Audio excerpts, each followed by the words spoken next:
khusus sholat itu ada ayat langsung mengatakan semua bacaan kita, termasuk doa, termasuk istighfar, itu langsung sampai kepada Allah, disaksikan dan dijawab pada saat itu. Quran surah 6 ayat 160. Man jaa bil hasanati falahu asyru amthaliha. Siapa yang mengerjakan satu kebaikan bernilai pahala, pahalanya 10 kali lipat. Di hadis Muslim, 10 kali lipat itu bukan sekedar 1, 2, 3, 4, 10. Di hadis Muslim disebutkan Anda datang ke masjid saja. Ini baru tiba di masjid ya. Misal Anda belum sholat, belum bergabung ta'lim, baru nyampe masjid dengan niat ibadah.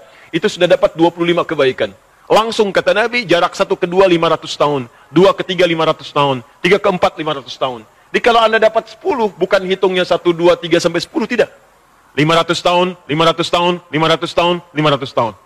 Dan itu tidak mudah teman-teman sekalian. Ya, itu tidak mudah. Nah, karena itu, saya kembalikan ke awal, waktu subuh dengan asar itu, malaikat mencatat.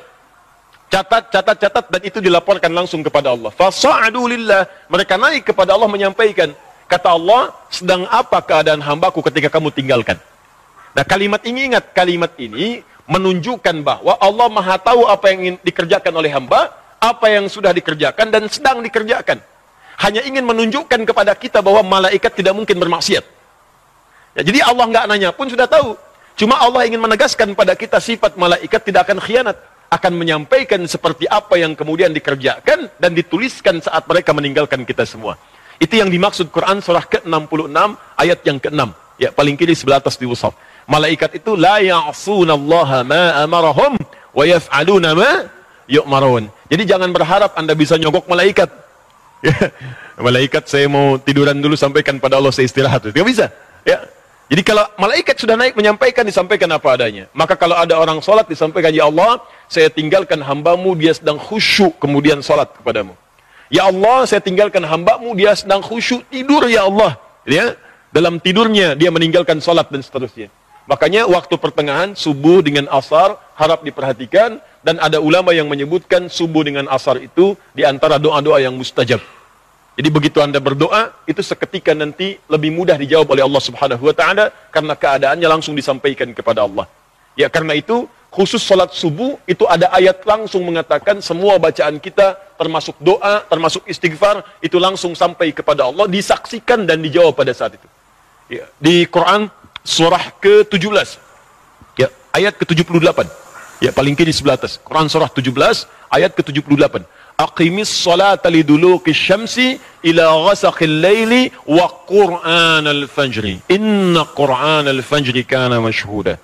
Ya, tunaikan salat dengan benar dari mulai tergelincir matahari zuhur sampai matahari terbenam datang malam isya. Setelah itu qur'anal fajri, khusus untuk salat subuh. Kata Allah, perhatikan dalam subuh kata Allah bukan hanya salat yang penting tapi semua bacaannya. Quran al-Fajri, semua bacaan di waktu subuh, ya kana masyhuda, langsung disaksikan oleh Allah dan semua malaikat. Jadi kalau Anda istighfar subuh ya, istighfar, makanya banyak sahabat Nabi yang saya sampaikan di awal-awal kemarin, ya pertemuan yang lalu, banyak sahabat Nabi termasuk Nabi mencontohkan ba'da subuh nggak langsung pulang. Ya, duduk dulu, zikir dulu, bahkan sampai syuruk. Ya, ada yang berdoa, ada yang baca Quran, ada yang istighfar. Bahkan ada orang yang sebelum subuh sudah datang memenuhi masjid. Ya, istighfar.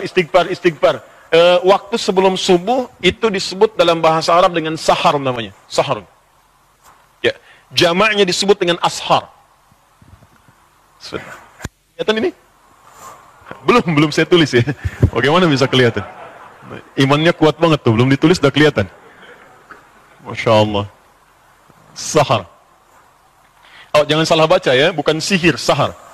Nah, di bahasa Arab itu beda harakat, itu bisa beda baca. Jelas ya? Lihat sini, sahar, jami' disebut dengan ashar. Ashar. Ini waktu singkat menjelang fajar. Di kalau misalnya fajar, sekarang subuhnya, misal 4.37, sekitar 15 sampai 30 menit sebelum fajar. Ya. Misal dari jam 4.07. Jam 4.15 itu disebut dengan waktu sahar namanya. Ini. Jamaknya disebut dengan ashar. Nah, dalam Al-Quran disebutkan ada kebiasaan penghuni surga itu yang sering istighfar di waktu sahar. Jadi kalau Anda ingin lihat ahli surga yang sedang beraktivitas di bumi, di antaranya kata Quran, lihat nih orang-orang ini yang sedang istighfar di waktu sahar menjelang subuh dan setelah tahajud. Jadi orang ini tahajud, selesai tahajud dia zikir, astagfirullah, astagfirullah, astagfirullah. Ada zikirnya Nabi Yunus, la ilaha illa anta subhanaka inni kuntu minadh dhalimin. Ada zikirnya Nabi Adam, Rabbana zalamna anfusana wa illam taghfir lana wa tarhamna lanakunanna minal khasirin. Ya, ada zikirnya Nabi Muhammad sallallahu alaihi wasallam, ya, astagfirullah, astagfirullah, astagfirullah. Allahumma antas salam, minkas salam, tabarakta ya dzal jalali wal ikram, la ilaha illallah wa la syarika lah, lahul mulku wal hamdu wa huwa ala kulli syai'in qadir. Hadis Muslim nomor hadis 571 sampai 573. Intinya istighfar. Astagfirullah, astagfirullah, astagfirullah. Itu diabadikan di Quran di dua surah, di dua ayat berbeda. Satu Quran surah ke-51 ayat 18. Paling kanan pertengahan di mushaf. Nah, ini disebut ahli surga yang tinggalnya di surga spesial, di taman surga. Itu kebiasaannya di bumi sering istighfar di waktu sahar. Wabil asharihum yastaghfirun. Menjelang fajar mereka banyak istighfar kepada Allah. Ya, Anda bayangkan, saking paham mereka dengan waktu fajar, mereka nggak pengen terlambat. Sebelum fajar sudah datang. Ah, ini bedanya. Ya, maaf ya, saya ilustrasikan begini nih.